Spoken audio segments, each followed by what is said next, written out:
Hello juniors, hope you all are doing good. So first of all, I'd like to place my introduction. I'm Astha Sharma, my Pragyotika Junior College Science Stream student asilu and my recently more HS examinations at appear hoisu. Itialoike to tumaleke sake gom paisaye je peer learning is a youth platform jot amak youngsters khinik chance dia hoise to be a helping hand for you guys. And I'm really thankful towards Biki sir je তেওঁ এনেকুৱা এটা initiative লৈছে দেখিটো আছাই কি ধৰণে কেনেকুৱা পৰিস্থিতি হৈ গৈছে how this pandemic had turned out to be so pathetic for the people out there and মানুহখিনিৰ বহুত ধৰণে লছ হৈছে even we students are part of those losses আমাৰো academically বহুত loss হৈছে ধৰা but we have to compensate those losses and তোমালোকক হে compensate কৰিবলে help কৰিবলে আমি আগবাঢ়ি আহিছো মই তোমালোকক help কৰিম the class 10 standard students মই তোমালোকক help কৰিম with your bio lessons and this is my very first video মই তোমালোকক bio জন্তু প্ৰথমটো chapter 6 life processes হেটোৰ ওপৰত explanation দিম so opinions খিনি দিবা because your opinions matters the most এতিয়াহে আমি আগবাঢ়ি যাবলৈ পাৰিম so thank you so much As I have already mentioned, today we will be dealing with the 6th chapter that is life processes. Chapter to start korar agote moi kisuman kotha mention koribo bisarisu regarding my teaching procedure. So the thing is that life processes to eta bahut digholia chapter hoy. Aru yar protected topic e bahut important hoy so you can't really skip out any of the topics. So tumalukar convenience or karone I have decided not to cover up the entire chapter in a single video. My protected topics are karone separate videos banao with elaborate explanations. So ajar video tone we will be discussing the basics. So let's start it. Life processes. Jetya ami a term to hunu, the first thing that strikes our mind is living. And living word to logot aru eta word naturally attach hoya hai hetu hoise organisms nahoy jano so living organisms basically life processes to living world er logote related hoy ase eta living and non living ei duta bostu ami jeta classify koribole jao then he classification to kisuman features ba characteristics or uporot ami base kori koru and generally sabole kole a common evidences hisabe ami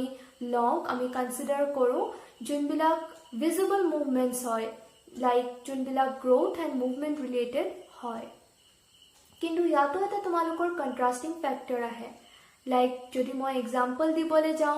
kisuman plants ase jar growth to visible nahoy but they are alive kisuman animals ase jar breeding pattern to visible nahoy but they are alive So yar pora ami eta bostu conclude koribo paro je it will not be enough if we consider visible movements as the defining characteristic of life. So now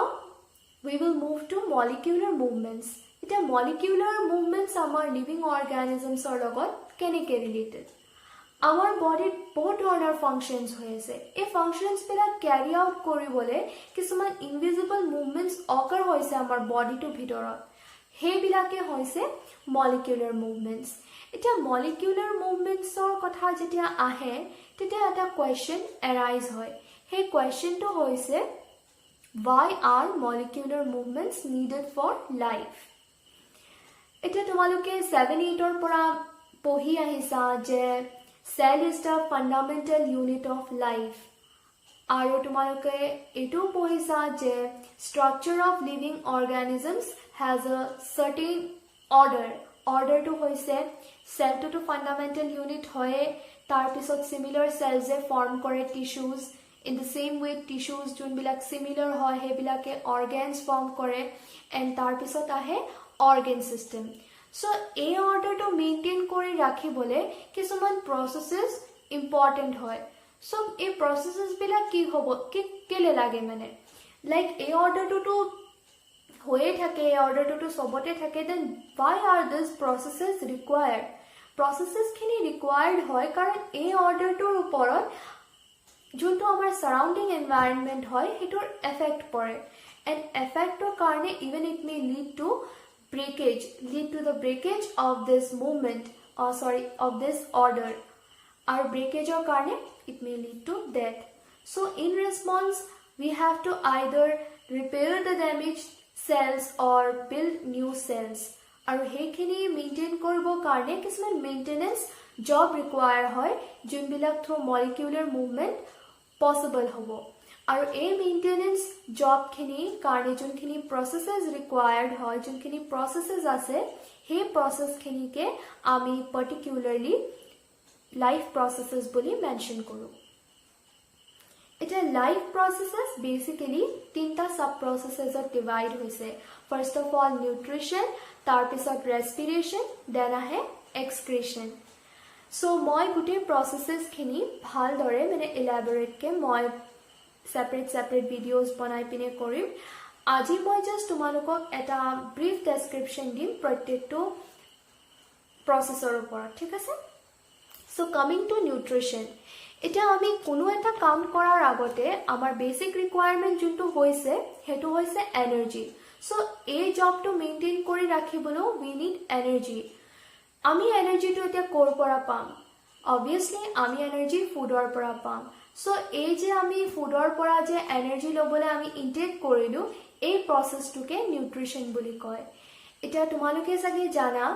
যে পৃথিৱীত maximum বস্তু carbon based হয় so আমাৰ food বিলাকো carbon based থাকে so কাৰ্বনৰ কমপ্লেক্সিটিটো ওপৰত depend কৰি পিনে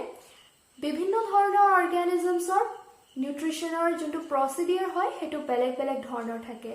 Basically তোমার heterotrophic nutrition আছে autotrophic nutrition আছে হেবিলাক মই next video তো যেতিয়া মই nutrition explain কৰিম তাত মই বুজাই দিম ভালদৰে ঠিক আছে এটা next আহি গল respiration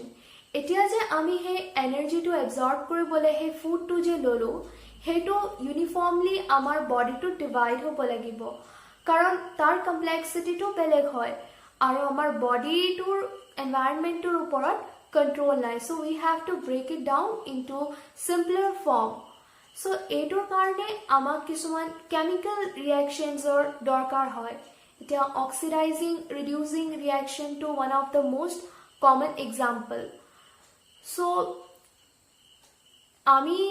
এতিয়া এটো ৰিয়েলাইজ কৰিব পাৰিছো যে for the formation of simpler food materials আমাক অক্সিজেনৰ ৰিকোয়াৰ হয় সো আমাৰ অক্সিজেন ইনটেক কৰি ফুড টু সিম্পলাৰ ফৰ্মত ব্ৰেক কৰি এনাৰ্জি ৰিকোয়াৰ কৰা for the cellular needs is known as respiration so এই গুটে প্ৰসিডিউৰ খিনি হোৱাৰ পিছত এই কাৰ্বন বেসড প্ৰডাক্টস খিনি ইউজ কৰাৰ পিছত অক্সিজেন ইউজ কৰাৰ পিছত কিছুমান বাই প্ৰডাক্টস ফৰ্ম হয় মানে কিছুমান ওয়েস্ট প্ৰডাক্টস ফৰ্ম হয় jar কোনো দৰকাৰ নাই আমাৰ বডিটোৰ and they can be even harmful to our body so such products are required to be taken out of the body so এই বস্তুখিনি আমাৰ শৰীৰৰ পৰা বাহিৰ কৰিবলৈ এটা প্ৰসেস আছে সেই প্ৰসেসটো এক্সক্ৰিশন বুলি কয় ঠিক আছে এতিয়া যে তোমালোকৰ ৰেসপিৰেশন আহিলে নিউট্ৰিশন এক্সক্ৰিশন হক এইবিলাকক সিঙ্গল সেলছৰ ক্ষেত্ৰটো সিঙ্গল সেল অৰ্গানিজমছৰ ক্ষেত্ৰটো বেলেগ ধৰণৰ হয় আৰু মাল্টি সেলুলাৰ খিনি কাৰণেও বেলেগ ধৰণৰ হয় এতিয়া মই ৰিজনটো কৈছো এই যে সিঙ্গল সেল অৰ্গানিজম বিলাক ইহঁতৰ কোনো স্পেসিফিক অৰ্গানছ নাই ৰেসপিৰেশনৰ কাৰণে হওক বা নিউট্ৰিশনৰ কাৰণে হওক বা এক্সক্ৰিশনৰ কাৰণে হওক ইহঁতৰ কোনো স্পেসিফিক কোনো অৰ্গানছ নাই তাহাঁতৰ এন্টায়াৰ সাৰফেসটো ডাইৰেক্ট তোমালোকৰ এনভায়ৰনমেন্টৰ লগতে attached হৈ আছে মানে কন্টাক্টত আছে ঠিক আছে সো তাহাঁতৰ এবিলাক সব প্ৰসিডিউৰ সিম্পল ডিফিউজনৰ থ্ৰু দিয়ে কমপ্লিট কৰা হয় কিন্তু মাল্টিসেলুলাৰ অৰ্গানিজমছ খিনিৰ ক্ষেত্ৰত কি হয় আমাৰ গুটি সেলছ খিনি ডাইৰেক্ট কন্টাক্টত নাথাকিবলৈও পাৰে মানে নাথাকে আমাৰ ডাইৰেক্ট কন্টাক্টত নাথাকে এনভায়ৰনমেন্টৰ so simple diffusion is not enough আৰু এটা প্ৰবলেম হয় তোমালোকে যেহেতু দেখিছা যে মাল্টিসেলুলাৰ অৰ্গানিজমছৰ ডিফাৰেন্ট টাইপস অফ টিস্যুজ আছে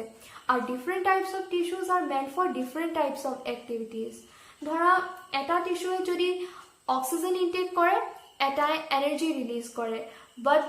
আল্টিমেট তোমালোকৰ মোটিভটো হৈছে যে গোটেই শৰীৰটোকে সেই বস্তুটো দৰকাৰ হয় সো আজি যদি তোমাৰ এই পোৰ্শনটো তোমাৰ অক্সিজেন ৰিলিজ হ'ল ইয়াৰ পৰা গোটেই বডিটো সেন্ড কৰিব লাগিব so for that a transportation system is required so multicellular organisms a transportation system to ase plants er khetroto beleg dhornor hoy transportation system and animals er khetroto beleg dhornor hoy so ami jeta transportation part to pohim then we will discuss both the types of transportation system so ami aje ki pohilo first thing je jodi ami visible movement to as a defining characteristic for life puli law then it will not be enough then molecular movements kyo necessary hoy amar karone hetu janilo then ami pohilo about the three sub processes je life processes or tinta sub process ase nutrition respiration aro excretion nutrition hoy gol intake of food for energy then respiration hoy gol to break the food into simpler substances by using oxygen to release energy for cellular needs. Aro excretion hoy gol the release of byproducts. And then ahi gol tumar single cell organisms and multicellular cell organisms of thoka difference to mane kyo amak multicellular khinik eta transport system or dorkar hoy etc. So iman khinite moi hamorisu aji so next moi video moi tumalokok share nutritioner oporot moi kom so ekhini clear kori loba then it will help you out in the later part of the chapter thik ase thank you and have a good day.